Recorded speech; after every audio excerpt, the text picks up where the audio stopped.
En este video les voy a mostrar cómo fue el proceso para hacer esta animación en Blender usando Clay Pencil. Cuando vi la demostración de Daniel Martínez Lara, que es quien creó esta herramienta Clay Pencil, empecé a pensar ideas para poder aplicar esta herramienta y lo que se me ocurrió fue esto de que un tipito es atacado por zombies en un cementerio. Lo primero que hice fue hacer este boceto simple, más o menos para tener la idea de los personajes, el estilo y un poco la dirección de la luz y el escenario. Lo que hice fue partir desde la escena base, que les dejo el enlace para descargarla en la descripción, y empecé a crear las capas para las diferentes partes del cuerpo. Lo principal a tener en cuenta es que el nombre que le pongamos a la capa del objeto Gris Pencil hay que ponérselo también en el nodo correspondiente y también cambiarle el nombre a la etiqueta para que de esa forma el nodo sepa a qué capa de Gris Pencil está llamando. Estos nodos son nodos de Geometry Nodes y tienen diferentes parámetros que podemos configurar. Los principales son los que determinan cómo va a convertir esos trazos de Gris Pencil a geometría, y hay dos tipos, de relleno y de tubo. Lo que me resultó más práctico a mí fue comenzar a partir de formas en lugar de dibujando, porque de esa forma puedo controlar mejor la cantidad de vértices y es muy importante tener una baja cantidad de vértices para que al animar no se junten tantos vértices y sea más complejo. Los materiales los fui creando en un objeto separado, en una esfera común que puse abajo del escenario fuera de cámara, y esos mismos materiales los voy asignando a los diferentes nodos. Por cada capa nueva que se agrega de Gris Pencil hay que repetir el proceso de duplicar el nodo, asignarle el mismo nombre y reconectarlo a los nodos de entrada y de salida. El relleno de tubo lo usé para los brazos y dedos y piernas, también para los ojos y los dientes, y el relleno sólido para el torso y la cabeza. Estos objetos se pueden mover y rotar en el espacio tridimensional, así que aproveché eso para darle más dimensión a los personajes. Para las mangas y los pantalones lo que hice fue duplicar el nodo, asignarle un nuevo material, pero por ejemplo en el caso de los pantalones, hacer que todavía llame a la capa de las piernas y usar esta propiedad del recorte de inicio y de fin para hacer que esta nueva geometría llegue solo hasta cierto punto y darle más grosor para que parezca un pantalón o una manga. Y así fui repitiendo el proceso para cada parte del personaje, creando una nueva capa si necesitaba que el objeto tuviera un nuevo material o un diferente color, duplicando el nodo, reconectándolo, asignarle nuevo material y a partir de ahí crear formas simples para definir los volúmenes. Lo que es súper importante es terminar de definir el diseño del personaje en esta etapa antes de empezar a animar. Porque una vez que empezaste a animar, si querés hacerle algún ajuste al diseño del personaje, tenés que replicarlo de forma manual en cada keyframe que hayas creado.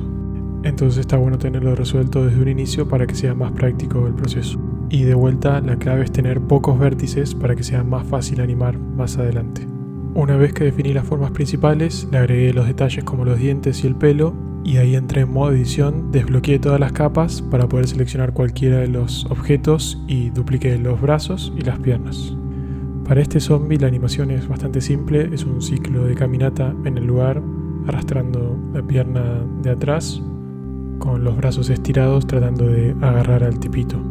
Para posar este personaje en cada nuevo keyframe no hace falta dibujarlo, solo hay que entrar en modo edición y hacer el ajuste en la pose. Lo más práctico, por ejemplo, si se quiere modificar la pose de una pierna, es seleccionar uno de los vértices de la pierna y apretar L para que seleccione toda la geometría continua, y ahí posicionar el cursor 3D en el punto de pivote para rotar desde ese lugar.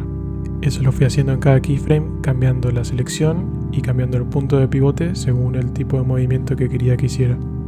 Una vez que terminé de hacer la caminata en el lugar, lo que hice fue agregarle un modificador de Gris Pencil de Time Offset para poder ver el ciclo una y otra vez, y después le agregué una curva con forma de círculo abajo para usarlo de trasladador principal. Le agregué un Child Off para que el personaje siga este círculo y lo fui moviendo hacia adelante haciendo que el pie quede en el mismo lugar para que no resbale y así dé la ilusión de que el personaje está caminando hacia adelante. Después saqué el modificador de Time Offset y fui duplicando los keyframes de la caminata de forma manual. En el boceto que había hecho inicialmente, el tipito tenía una actitud mucho más desafiante y agresiva, pero acá me pareció mejor hacer que estuviera mucho más preocupado por el ataque del zombie y hacer que sus movimientos no sean tan acertados y precisos. Aproveché para hacer diferentes tipos de smear frames, que creo que es una de las principales ventajas de Clay Pencil. El escenario traté de resolverlo de la manera más simple posible. Usé de referencia esta imagen de un vinilo de Paranorman. Lo que está más cerca de cámara donde están los personajes es un plano un poco curvado con unas tumbas con diferentes modificadores para cambiar la forma. Después hay diferentes colinas de fondo y sobre esas colinas distribuí las tumbas con Geometry Nodes. Le agregué la luna y unas rejas y unos árboles para ayudar a separar las diferentes colinas. Cuando estaba pensando cómo terminar la animación, se me ocurrió que podía ser interesante que, a pesar de todos los esfuerzos del tipito por defenderse del zombie, no se diera cuenta que del otro lado también venía un zombie que lo termina mordiendo y convirtiendo en zombie. Para hacer el cambio de color del tipito, lo que hice fue animar un mix color que tiene de un lado el color original y del otro el color zombie, y animando el factor pasa de uno al otro. Y lo que termina pasando es que vemos que la víctima realmente no era el tipito, sino el zombie original que se quedó sin poder morder al tipito.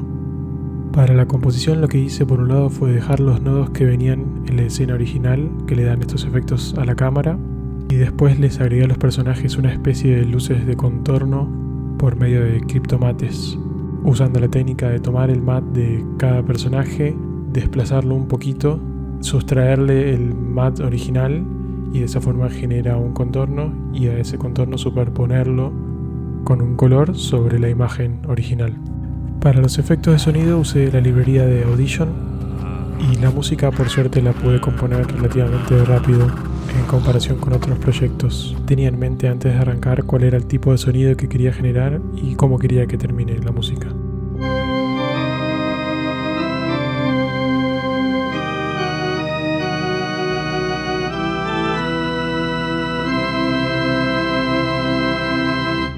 Y después de todo ese proceso, así quedó la animación terminada.